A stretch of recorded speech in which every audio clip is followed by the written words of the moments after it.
We provide you the platform to turn your dreams into reality. Give wings to your aspirations with KR Mangalam University. Punjab इस समय पिछले करीब 4 दशकों की सबसे भयानक बाढ़ से जूझ रहा है। साल 1988 के बाद पहली बार इतनी बड़ी तबाही देखने को मिली है। इस बाढ़ से लगभग 3 लाख एकड़ में खड़ी फसलें पूरी तरीके से बर्बाद हो गई हैं और 1018 गांव पानी में डूब गए हैं। अब तक लगभग 11,300 लोगों को सुरक्षित निकाला गया है, जबकि करीब 4,700 लोगों को राहत शिविरों में पहुंचाया गया है। हिमाचल प्रदेश और जम्मू कश्मीर में लगातार हो रही भारी बारिश के कारण सतलुज, व्यास और रावी नदियां उफान पर हैं। इसका सीधा असर पंजाब के कई जिलों पर पड़ा है। गुरदासपुर, अमृतसर, फिरोजपुर, पठानकोट, कपूरथला और होशियारपुर सबसे ज्यादा प्रभावित हुए हैं। अब तक बाढ़ में 3 लोगों की मौत की पुष्टि हुई है। राहत और बचाव कार्य काम के लिए army, air force, BSF, NDRF, SDRF और पंजाब पुलिस की टीमें लगातार काम कर रही हैं।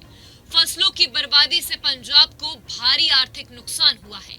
शुरुआती रिपोर्ट के अनुसार सिर्फ फाजिल्का जिले में ही 41 एकड़ से ज्यादा खेती की जमीन डूब गई है।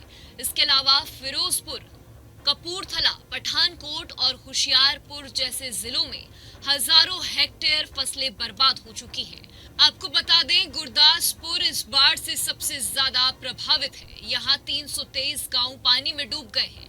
इसके बाद कपूरथला में 107 और फिरोजपुर के 101 गांव पर बाढ़ का असर पड़ा है।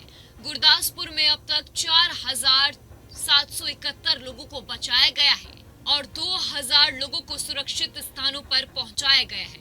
फाजिल्का में भी 1,1229 लोगों को बाहर निकाला गया है।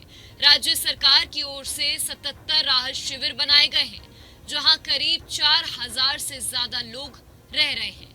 सबसे ज्यादा लोग फिरोजपुर के शिविरों में हैं, जहां करीब 3,450 लोग शरण लिए हुए हैं। इसके अलावा होशियारपुर और पठानकोट में भी बड़ी संख्या में लोग प्रभावित हुए हैं और राहत शिविरों में ठहरे हुए हैं। इन शिविरों में खाने पीने और जरूरी सामान की व्यवस्था की गई है। राहत और बचाव कार्य में कई एजेंसियां लगी हुई हैं। एनडीआरएफ की 7 टीमें गुरदासपुर में, 2 टीमें पठानकोट में और एक टीम फाजिल्का और फिरोजपुर में तैनात की गई है। एसडीआरएफ की 2 टीमें कपूरथला में काम कर रही हैं। सेना, बीएसएफ और एयरफोर्स भी लगातार राहत बचाव कार्य में मदद कर रही हैं।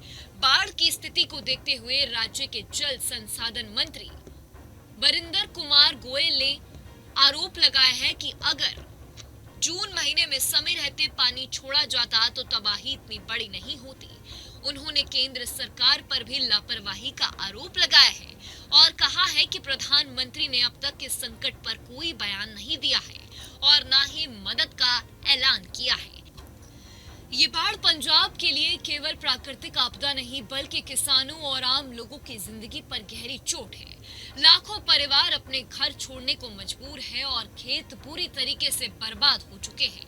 राज्य सरकार ने आश्वासन दिया है कि प्रभावित परिवारों को हर संभव मदद दी जाएगी। जहां भक्ति है हर शब्द में, कथाओं में छुपे हैं दिव्य रहस्य और ज्योतिष देता है जीवन को दिशा। धर्म से जुड़ी हर बातों को जानने के लिए हमारे चैनल स्तुति को सब्सक्राइब करें। चैनल पर जाने के लिए इस लिंक पर क्लिक करें।